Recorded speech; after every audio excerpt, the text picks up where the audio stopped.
5, 4, 3, 2, 1, boom. What's up, champions? Coach Rail here with Getting Real with Rail. And I have an absolute champion of all champions with us today. I'm so excited for you to meet this amazing champion, Pat Hintz. So without further ado, I'm just going to bring him in. Pat, welcome.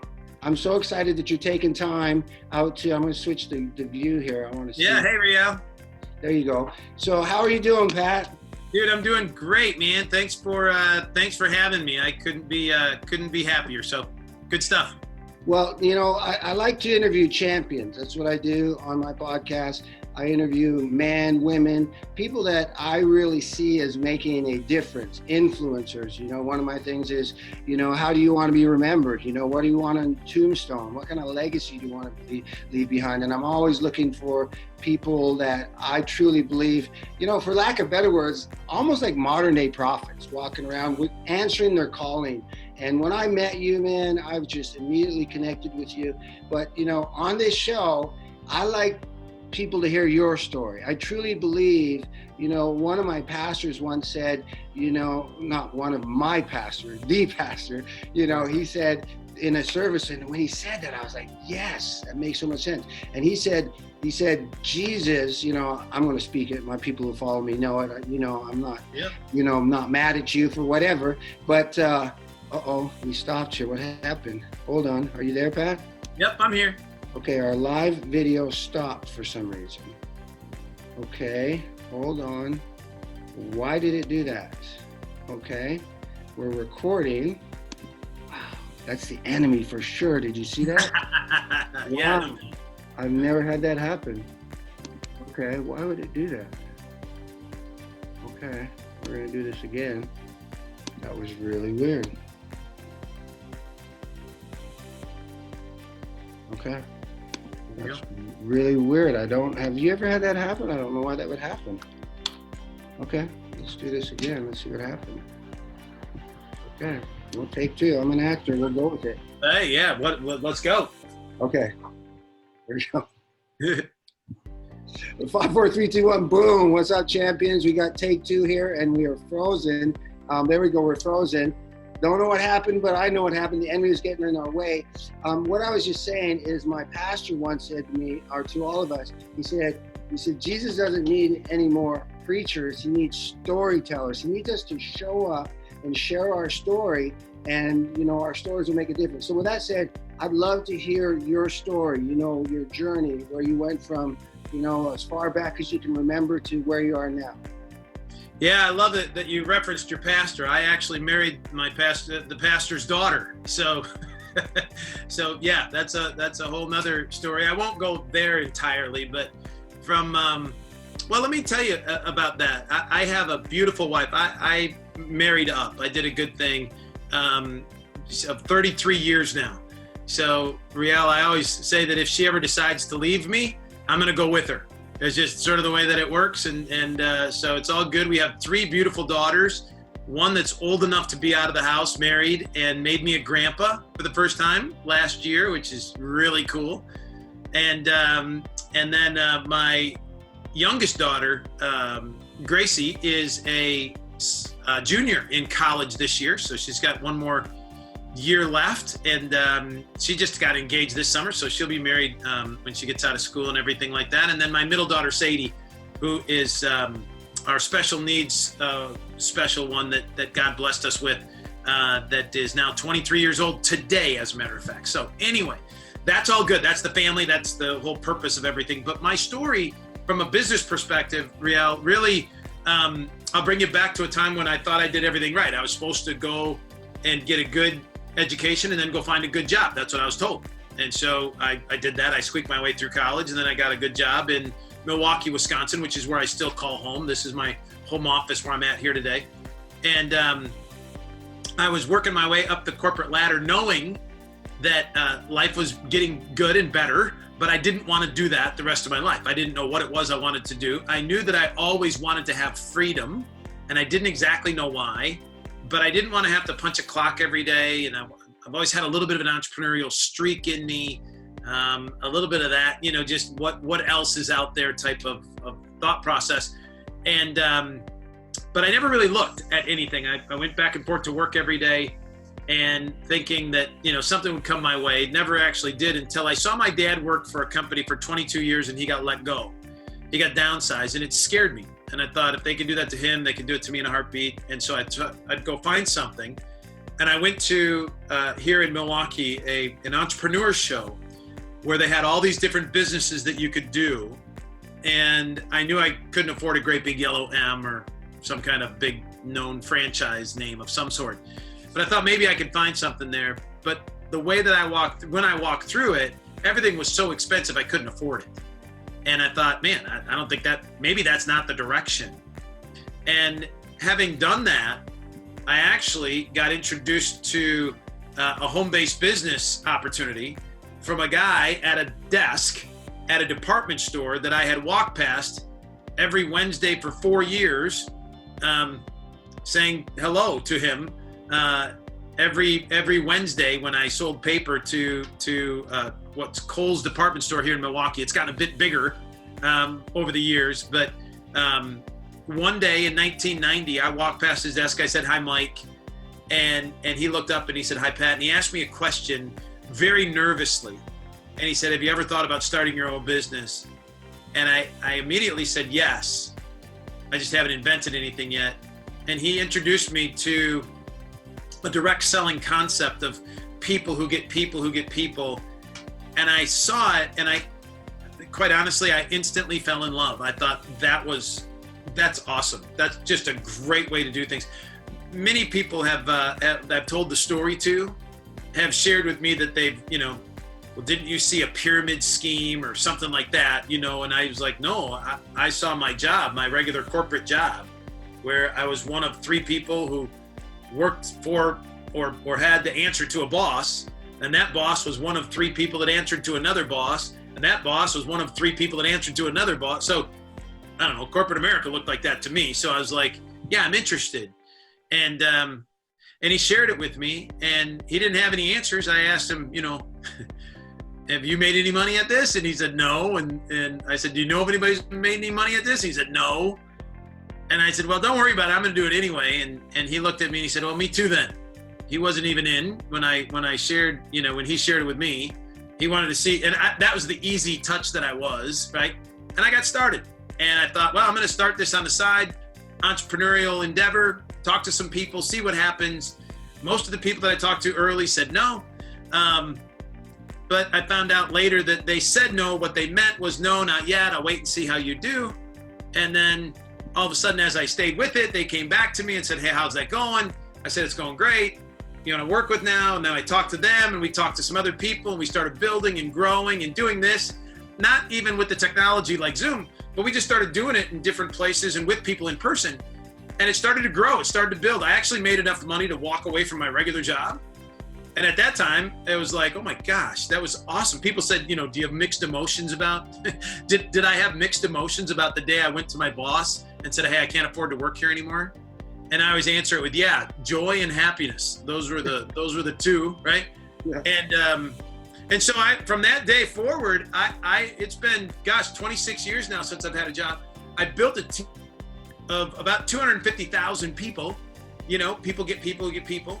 And then that was in the telecom space. And then long distance rates went to free, and that went away. But I had this skill set now. Now I you call it a champion type thing, but I felt really comfortable in myself that says, listen, I know how to do this. Like, this is really cool to me. And I really just deal with people who want to be dealt with, and I share with them the idea and see if they're interested. And if they're not, I'm okay with that. But if they are, I can teach them the skills that they need to go and share this. So I got hooked up with another company in 2004, nutritional. I got introduced to products for the first time. And I had never taken a vitamin in my life. And I thought, man, this could be fun. And so I started taking them. I actually started feeling better. And it was like, yeah, I built another team of 350,000 people. Wow. A good number of those, Riel, was over in China in a different language. And so you can imagine, how all that comes to be. But then they changed some things, and I said, you know what? I don't think God has me here. I think he has me somewhere else. And I think I was open to that prompting, and I was just willing to be open and available and see what else was available, because He's never closed one door without opening another for me. And that's when I got introduced to a company. Well, I don't know if there's a guess about it, but I might be with a company called Amare. But anyway, it's part of my story because here's the thing. I met some people that I trusted, and I then put more trust in them. And I got a chance to be able to utilize the skills that I had built up into a really important space. And it grew to a point back up now where I think I'm in front of the biggest thing I've ever seen. And if there's any kind of claim to fame that I have of any kind, I would say that one of the things I'm very fulfilled by is the amount of people I've been able to help over the years reach some goals and dreams that they didn't think possible. And we were able to help them do that. From that, I've been taken very good care of. I have no complaints whatsoever. Life is good, and my real fulfillment and success comes from helping other people do what I was able to do, and that's create freedom in their life through a home-based business arena that maybe they never thought possible. So anyway, that's my story, how I got here, and it's been remarkable. I've been truly blessed by many relationships that I just wouldn't trade for the world. And since we've met, and become fast friends, it really is a cool environment to be able to, not only make money, but make money with your friends. And that's really the whole gig around it. Well, Pat, I just love to hear your story. And as you were sharing, I'm thinking of several things, I too, not as long as you, but I got into network marketing, as an entrepreneur 13 years ago. And the benefits, I initially got into it because I wanted to help my wife to become a stay-at-home mom. She wanted to be there implementing, with our kids. And unbeknownst to me, I became a stay-at-home dad. And, as men, we are wired to provide for our family, to take care of our family. But then I saw, I remember certain things, Pat, like, I remember my oldest son's freshman year at high school. And every day at 2:00, dude, I don't even want to get emotional about it, but, every day at 2:00, I'd pull out my little lawn chair and I'd walk to the field and I'd sit there. And it didn't hit me at first until about the third or fourth week. And I was sitting there and I looked to the right and I looked to the left and I realized that every day I was the only dad there. I was not only the only dad, I was the only mom there, and when practice was over, the moms were coming to get the and no harm about the mom, but this is a man's sport. This is something that the dad should be part of in implementing. And it really hit me at that time what that decision I made several years ago, the difference. And I'll tell you a funny thing, because this is, my son was like, Dad, why you always gotta come? Why you always gotta come? You're making me embarrassed and stuff. And one day I took a call and I ran to my car and I took a call. And sure enough, after practice, you know what he said to me? He said, Dad, where'd you go? And I said, where were you? Yeah, I said, what are you talking about? He said, dude, you weren't there. And I said, well, I thought you didn't really care. And he said, don't ever do that again, Dad. I appreciate you and I love you and it means the world to me. So, those are the things, that we get as entrepreneurs. But, and the business that you build, the success that you had, I call it getting real with Rael. And, one of the things for me, and I'm going to be interviewing what I call the Fab Four, just so you know, I'm calling you the Fab Four, because I'm 56. I have a beautiful smoking hot wife. I have 3 amazing kids. I'm living my life. I don't need friends. I call it my sacred circle. But when I met you, Fab Four, I said, these are guys that I could lock arms with. These are guys that I'd love to go fishing with. These are guys that I'd love to go hunting with. These are guys that I want to be in my life, and it was really cool for me. I just wanted to share that with you. But I want to go back because that was an awesome story that you shared, the success. And I call it getting real, and people know your glory now. I want to know this. It wasn't easy. what were the challenges that you faced? Because people watching this are like, yeah, okay, well, that's awesome. He built a team of 350,000 and he's this, but I'm over here struggling and I got this and I got that. But it wasn't always amazing for you, right? No, I listen, the rewards are worth it. I love your story about your son. I actually was blessed. I got a chance to be my second, for my daughter, in her second grade. I was the head homeroom mom for the second grade homeroom there, and all the ladies were feeling sorry for me, so they baked all the cookies, so I didn't have to do that. But I was all at the practices, and I was the coach, and had a chance to coach basketball and stuff like that, and all of everything that you would want to have, all the reasons why I'd ever want to have success, those were it, right? So the freedom side of the equation is just ridiculously beneficial if you can get it there. But it's not easy, and it doesn't happen by accident. You still have to put the effort in, and it's not without challenges. I mean, people, listen, a lot of times it's like a duck on water, where you look really smooth on the top, and then you look underneath the water, and that little duck has just got their feet moving like crazy. There's a lot of multitasking that's going on here. In 1996, so I'll give you a little context, right? In 1990, I got introduced to the industry, and 1994, I quit my regular job and went full time. I wanted the freedom. I was free. I got a chance to be able to do what I was going to do. In 1996, God blessed us with Sadie, a special needs daughter who needs 24/7 care. And all of a sudden, the brakes just absolutely hit it. I mean, the brakes were hit instantly.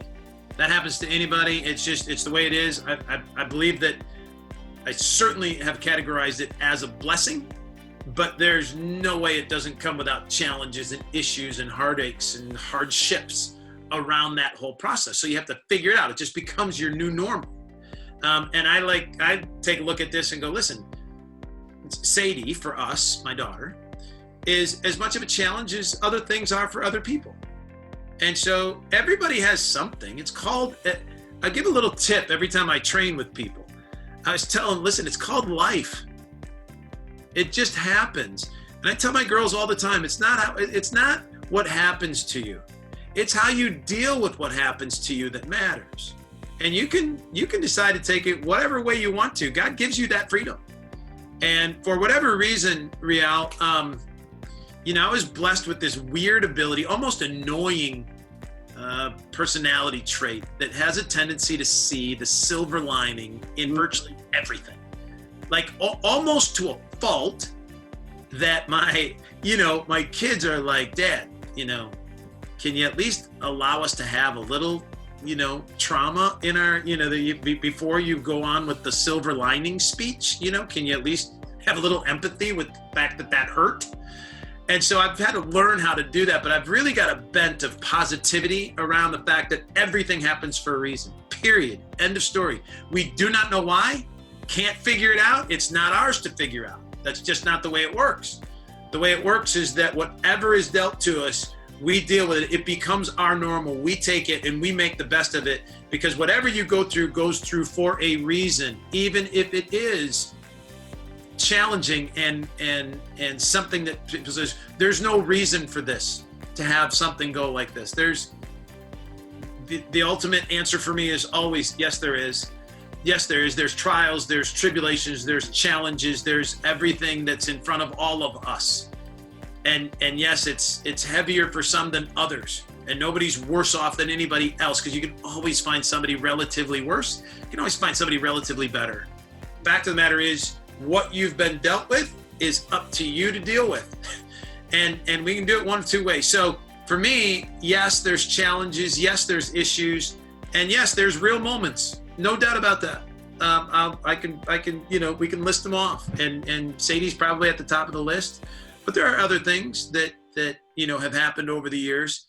It's not always been an instant and automatic success ride all the way to the top. There's been self-doubt. There's been different things that come up, but the reality is that,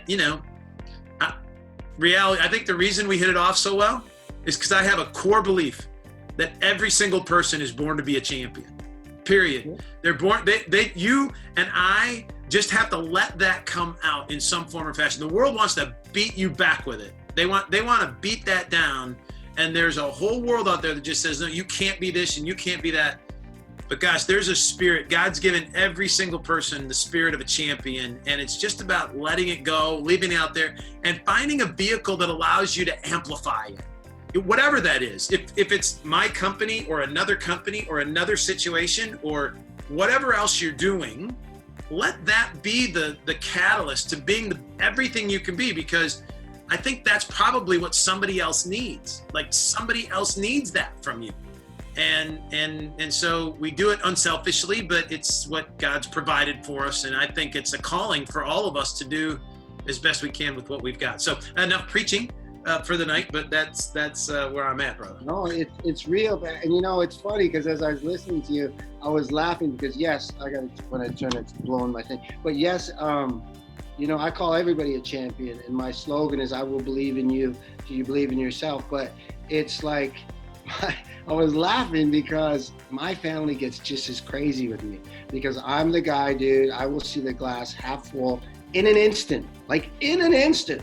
The worst thing could happen, but I'll say, well, this and this, so we're very much alike like that. And, personally, it's when you find, the people that follow me know, I've heard you say it a couple times. When you find your passion, when you're on fire, people will follow you to the ends of the earth to see what you're burning. I lost that passion for a while, for a long time. And I was searching because I know I've got greater calling just not to be fired up about something, but I hadn't found that vehicle.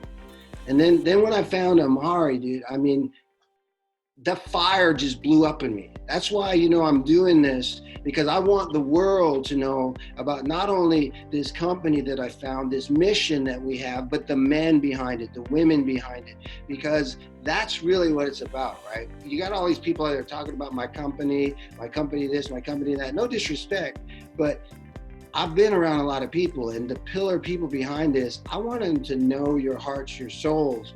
We have a vision, mental health awareness to make a difference. I don't think it's coincidental for me. You'll hear my story later this week, that it's National Suicide Prevention Month, as I join this company. There's so many things that are in alignment.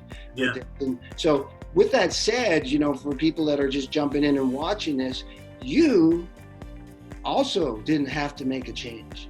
You were living a pretty amazing life, so why Amare? Why did you make the move? Why did you want to be one of these founding members and bring this vision, hip trans vision and all that to the world and make a difference with it? Yeah, that's a great question. I think one of the things that I've always believed is that the fire inside of people never goes out. It's just a matter of what it's going to connect to that allows to light that candle. You know what I mean? That is that passion connection piece. And I believe that's in everybody. And one of the things I always tell people, even if they look at the company that we're doing here at Amare, if it doesn't do that for you, then please continue to look for something that does, because I think that's the trick to success, is to be able to light up about something that you can really feel passionate about and make it a passion project for yourself. And that's really where I try to remind everybody to be able to, as they take a look and see what we're doing. But for me, that was very much what I was looking for. I had a unique combination, right? The first element that I had was in the telecom space, where it was purely business. Okay. And I got passionate about showing people how to financially make a difference in their life, and had success there. But it was, I didn't know at the time that it was missing something, but when it went away, I went into nutritionals, and what I found the emotion that product delivered. Okay. The fact that you could actually change someone's life and make them feel better and have them come up and genuinely say, thank you for educating me around this particular area of weight loss or just better health or whatever it was. There was a fulfillment around that, but the business side of that was a mess. I won't throw stones, but it just wasn't what I had envisioned. And so I had this business experience and this emotional experience, and I thought, gosh, if you could ever, and we became successful even in spite of the fact the business was a mess.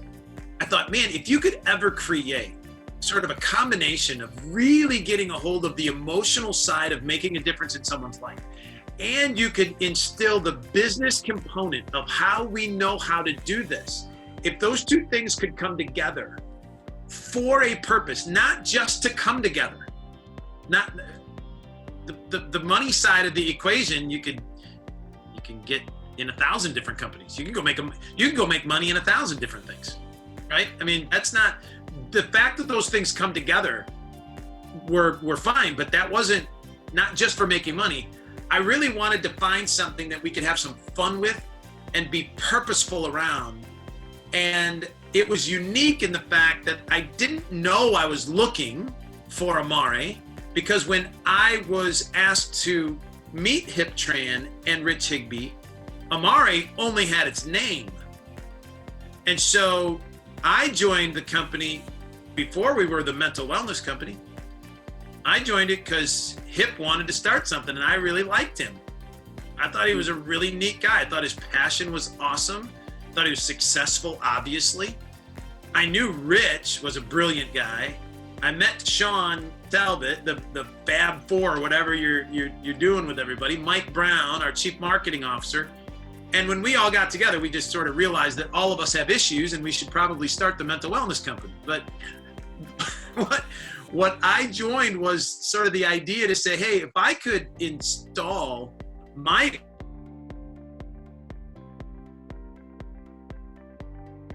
had something that could come together and make a difference and be purposeful and do something bigger than just create a check, gosh, I'm all for it. It just happened to manifest itself in Amare and with Amare. And now we have something to offer to people. I say, listen, I don't believe you've ever seen anything like what we've got. I just don't. I've seen a lot of things in our industry. I've got a lot of friends in our industry, being here for 3 decades and being positive. Everybody wants to ask you to look at their thing. And so I've looked, I've been nice. I've looked at everything. It's like, yeah, this is cool. And some of them are really good, but nothing ever really, tripped the trigger for me. And then when this came along, it's like, well, we get to make it in the image that we would imagine would be most attractive to us as a group. And that's why. And really the understanding of saying, hey, listen, I don't care how much money you sit on. And some people that come into our business are tremendously successful. I've had a great run in my life. I've made a lot of money, but I've also, I also made stupid decisions too, Riel. I thought I was going to be a real estate mogul in, I think it was 2008. And so you can do the figuring out of that didn't turn out for me. And so there's, goods and bads about all that. But hey, I learned a lesson. And I learned how cyclical real estate could be. So yeah, I didn't do that. And I also realized this, that Sadie can burn through an awful lot of resources. Like Cindy and I might be set, but gosh, I don't want to I want to be able to be so successful that Sadie is taken care of no matter what. And I really, that's a driving force for me, even to this day, really, from a success standpoint. So while some people say, well, you didn't have to do anything, probably did. I was still pretty young, 55 young, right? And so I also think this, if you don't find something that gets you out of bed in the morning, that's bigger than money, then, I think you're wasting the gift that God gave all of us. So it goes back to that spark inside, right? So again, I don't want to go back to the preaching side of things, but that's why it is I decided to do this, and why I'm so excited about being able to share the message with people as often as I get to. And it's a real blessing. I'm very grateful. I could totally relate to that, Pat. When I got into, when I became an entrepreneur, the guy who introduced it to me, he was a Mississippi State Trooper. And up until that point in my life, Mississippi meant KKK. I'd never been there, and Right. He was this big guy. I walked by and he threw this like 5 pound of fat in my stomach. And he said, that's what you got around your waist right there. And I'm like, what? I was like, are we about to throw down here or whatever? But, you know, I'm so glad he did that. We became very good friends, not at first. You know, he was calling me and I'd be saying stuff like, hey man, I'm going to come through this phone and come down here and knock the snot out of you, stupid stuff like that. I was young and crazy. But he did say something to me similar to what you said. The reason he became an entrepreneur, got into it, because he was a Mississippi State trooper for 30 something years. He served our country, he served our state. And he said, I was sitting in the emergency with my wife. She had she was pregnant and it didn't work out, you know, whatever that's called, I forget. And she was bleeding out between her legs and he didn't have the right insurance that they would take her in. And it was at that time, he said, I never, ever want to be in the position that my family depends on me having the right insurance. I want to make enough money so that if it ever comes to the medical or anything like that, I can always take care of it. And, you know, fast forward to my dad. You know, my dad was an amazing man. He's why I became a fitness professional.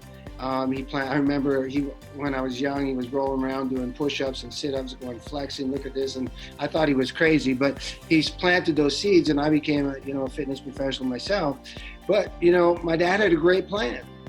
You know, he made a lot of money. He bought a real nice house for him and mom to get old in, you know, where they could walk to the store when they couldn't drive. He planned it all out. He had it all saved. But what he didn't plan is that he was going to get Parkinson's at 62. And, you know, he got Parkinson's at 62 and, you know, eventually used up all his money, had to sell his house, and they died a $50 cab ride away from each other. And I always used to sit there when I was with my dad and I said, if my dad had the vision that I had, would have his life been different? And you and me both know, absolutely huge yes. You know, he would have been able to get old in his house together with my mom and they would have done that. And, you know, a lot of people, I know me, we get passionate because these people, these champions are living in the moment, dude. They're like living paycheck to paycheck. They're not thinking about the future. They're not thinking about a plan B. I was on a call you were doing just earlier, you know, 401ks, retirement, all that. You know, I remember when my dad went through that and I was in a network group. And the guy who was the guy responsible for savings and stuff, insurance, long-term care, that's what it was. And I asked him this question. I said, because for you and me, or anybody watching this, if you want to have the lifestyle that you're living right now, might be a little aha moment for some of you, about $400 to $500 a day for you and your wife or your husband a day.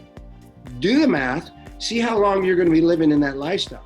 And I said to him, well, what if you don't have the money for a nice, you know, long-term care or whatever? And he said, where do you think a lot of the homeless people come? And I was like, wow, I never thought that. My ignorance was that, you know, homeless people, you know, I don't even know what I was thinking, but I was like, wow, yeah, because dude, if you don't got the money, you can't pay the bills, it's where you're gonna end up. So, you know, that's why we're very passionate about it. But specifically when you talk about, you know, why I'm doing these interviews, interviewing several people over the next week, the champions behind this, is because it's one of those things, man. And I actually did a video the other day. I've never, ever done that in my life. I literally ran to the top of the stairs because I wanted to scream it to the world. I wanted to scream it to the mountaintop because, you know, what we have our hands on is very, very important right now. Mental health awareness, anxiety, stress, you know, sleeplessness, you know, ADD, CDD, depression, suicide, you know, all those things that we can make a difference in, you know, is whereas you shared this with me 4 or 5 years ago, this probably couldn't happen because it's a shameful thing. It's people don't talk about it. But it's a need. I lost 9 friends this year alone to suicide. Great men, one as young as 19, to depression. So I'm grateful to be part of this company because, you know, I met you all last week and I said, I called my wife after the third day. I said, honey, I didn't join a company. I joined a movement. I joined a mission. I joined a family, dude. And, so Yeah, to I love it. to people watching this, Pat, because you've been there from the beginning, I just want to be bold and keep it real, dude. I have my hands on something great, but what would you say to the people out there? Because there's a lot of people, maybe if they're looking for something, if they're looking for a way to make a difference, maybe they need solutions for themselves. What would you say to those people right now? Yeah, I'd say, listen, I think for the most part, common sense grabs a hold of you and says, what's the harm in looking closer? Really. At the end of the day, I think you'll see what you're going to see. You're going to see some people with an idea, a concept. I think we're at the right place. I think we're at the right time. I think we have the right message. I think we have the right products that we've created. We're getting results from people that are having challenges and issues, that are getting results from natural products that they haven't been able to get anywhere near with other things that they have tried. And so we're delivering a benefit to the marketplace. We're doing it with a collective group of people that have a lot of passion, yes. And I will tell you that sometimes in our environment that scares people, but don't let it stop you from looking and feeling. I think you'll find that it's very genuine. It really is passionate as you and I get. It's not a you rah rah, let's get together type of a thing. And, we're all it's a real reality of saying, listen, we're building a community of people that really care about this particular project that is a big need in the world today, to be able to provide some solutions, see if we can't make a difference together, get some fulfillment from that, and really be able to, sort of take this where maybe, nothing has ever gone before, and certainly lead the space that needs to be led. I mean, somebody has to lead this environment because, and again, you don't have to listen to me or you, Rial, just go take a look at those suicide numbers. Take a look at those. Take a look at those challenges that people face each and every day. Look at the opioid epidemic that will pale in comparison to the anti-anxiety, anti-depression, issues or addictions to the pharmaceutical items that are provided in that arena. That's going to be 10 times bigger, 15 times bigger than the opioid epidemic as we start to unveil it and peel back the onion a little bit. Recognize we're early. I think more and more people are coming out today. We say it this way in our video, that the walls are coming down. They're not down completely. We need champions to join us in sharing this message and saying it's okay. Hey, listen, we all deal with it in different ways, and we all have different things that are going on, and it's normal, and it's okay to be a part of the tribe or the community that says that.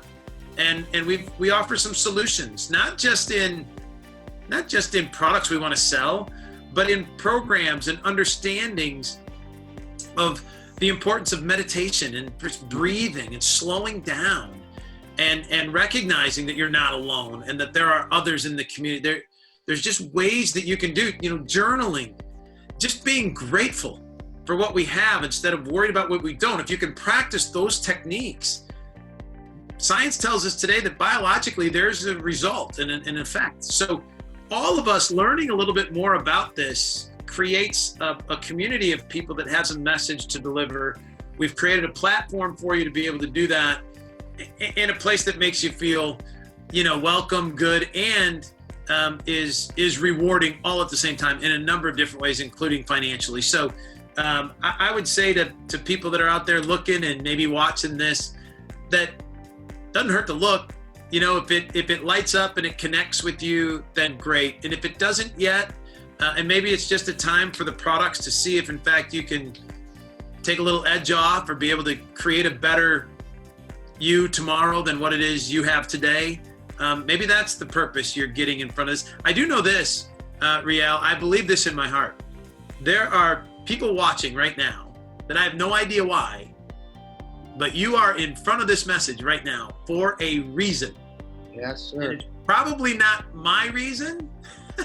It's probably not for my benefit. More than likely, it's for you. And you get to determine that. We'll just be here to support you if, in fact, you make the decision to join us. That's all. Yeah, and you know, Pat, and then I'm going to switch gears and do a rapid fire questions, and then we'll wrap it up. But okay. You know, I was thinking of a couple things, and it didn't hit me till just now when you said this. You know, you talked about the rah-rah. Now, I've been doing this for 13 years, and usually when you go to these conventions and stuff like that, it's rah-rah. Even though they tell you it's not rah-rah, it's rah-rah, and it's okay rah-rah. But when you just said that, I just realized there was no rah-rah last week. Because this is serious. Like I'm saying, I want champions to lock arms with me because we're going to war. This is serious. And when you just said that to me, I was like, you know what? There wasn't no rah-rah last week. Because we're on a mission. These people are serious. They were there for, you know, like business, you know, even like the fun times we had, it was fun, but it wasn't. And that just hit me. And, you know, as a fitness professional for 39 years, I call this the missing link. You know, how tens of thousands of people, literally, over the past 40 years. Me and my wife have owned 4 gyms. But this gut-brain connection, and now the heart, is the key. It's the missing link. And that's really what the difference is. We're the only one that does it. You know, and as a fitness professional, I'll tell you this. Here's my testimony. I'll tell you my testimony. Those, you know, coach don't sleep. Okay, I've had many people say, do you ever sleep? Do you ever sleep? I sleep now. I sleep like a baby. I literally go out like a rock. I have not ever slept like that for as long as I can remember. I have more energy, more mental focus, more clarity. I feel amazing. I'm absolutely pain-free by day 13, serious. Pain, you know, I've had 3 surgeries on my hips and stuff like that, but you know, I was having pain and stuff like that. So, I mean, regular, come on, dude. Who would want to? It's not fun, but you know, those are the different things in a real short time. I'm talking like that is happening for me in the difference. So, you know, when we think about that, you know, if knowing what I have my hands on, I would be selfish if I didn't share that with the world. Yeah, well, yeah, and let me add this to you. So all of those things are created for you. So there's no reason for you to come together with us in a convention setting and for us to stand up and go, you know, let's rah-rah the place to death. Why? Well, because I already have Riel running upstairs, yelling at the top of his lungs why it is he's so passionate about this. And that's not coming from me. That's coming from you.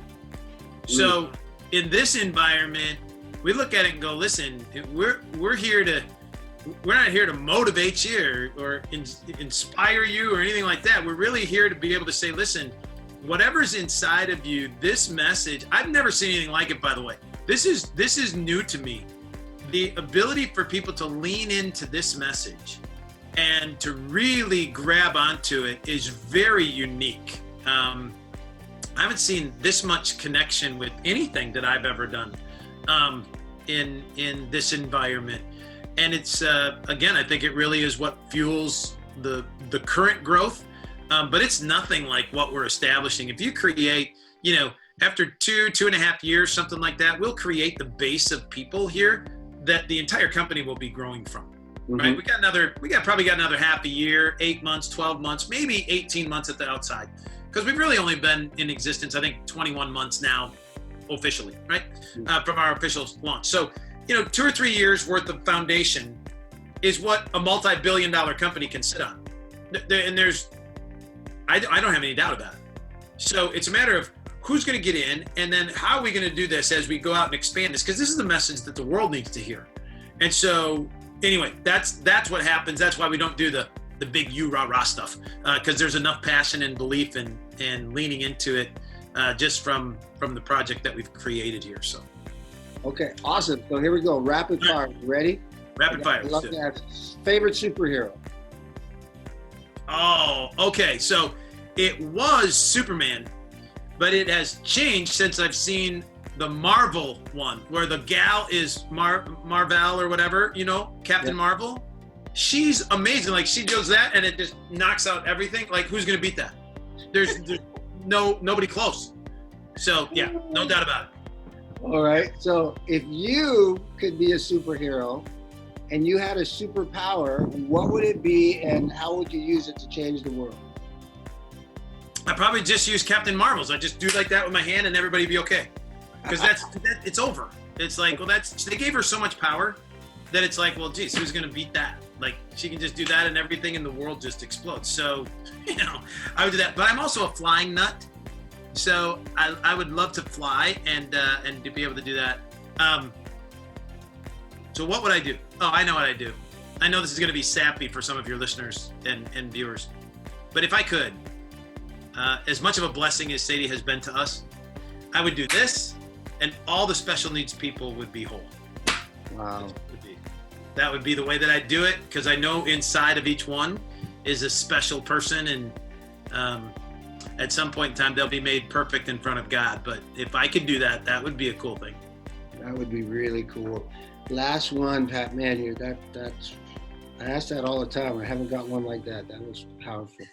So in your whole life, who would you say, dad, coach, whoever, who's been your greatest mentor? And like, for example, my dad always said there's no such word as CANT. My mom said, don't dream tonight, dream big. Those are words that I've carried my whole life. Who was your mentor, and was there a favorite saying or words that you took with you through your whole life that made you who you are? Yeah, I think probably my mom and dad were divorced at a pretty early age, and so my mom played a big role in doing a lot of the things that I think formed me and my outlook on life. So I think my mom is probably one of those. From a business perspective, a guy by the name of Kenny Trout, who was the owner of the first network marketing company I'd ever joined, a company called Excel Communications. Very much a business hero for me and a personal mentor that I got a chance, to be able to learn from and spend a lot of time with. And probably one of my favorites, I quote Kenny all the time over my years, and the amount of people that he's impacted has just been ridiculous when you look at the ripple effect. But one of my favorite sayings was his mom would always pull him by the ear and say, and whenever something was going on and he'd complain about something, she would grab him by the ear, walk him in front of a mirror and say it. And he was a big guy and she was a little gal, and he'd be like, all right, and she'd say it, and he'd look in the mirror and say, mirror, mirror on the wall, who's the cause of all my problems? And, he would also follow it up with saying, please, Lord, don't let it be me, when he opened his eyes, type of a thing. But I learned a lot of lessons. But one of the things is that, anytime in this business that there are challenges or issues or things that come up, you just have to realize they're going to come up. And more than likely, you are not only maybe the cause of some of them, right? But you are definitely the answer. And you have the ability to deal with whatever it is, because it's not about what happens to you. It's about how you deal with what happens to you. And Kenny taught me that, along with a lot of other lessons. So yeah, big mentor in my life, a great friend, even to this day. I don't see him as much as I'd like to, but whenever we do, it's like old home week, and get a chance to hug and learn a lot from that man who influenced a lot of people over the course of time. Wow, thank you. So with that was awesome, Pat. So Pat, first and foremost, I want to thank you so much for taking time out of your life and from your family. And just FYI, I'm believing now. I think I'm a Green Bay Packer fan. So I'm going to be coming to Wisconsin. I told my son. Yes, that's the best thing ever. Well, he used to love number 52 was his number coming up. He did love. I'm blanking on that. Clay Matthews. Yeah, Clay Matthews is a big fan.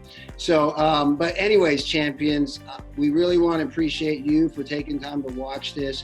And, on behalf of me and Pat and Hip and Rich and the company of Amare, we invite you to take a look at what we got here. We're really looking for two people. We're looking for people to evaluate our brand and see if this can make a difference for you. And we're also looking on the big scale because we know this is something that we can change the world with.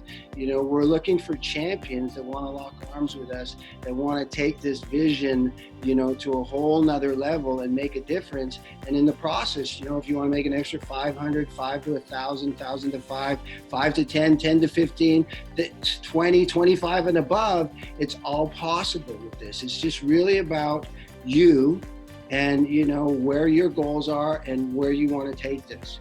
So get back with the person that shared this video with you, this podcast, this interview, and say, hey, I want to know more about that. How can I be part of this? And we would love to hear from you. So with that said, I'll believe in you till you believe in yourself. Thanks again, Pat. Make the rest of the day the best of the day. God bless.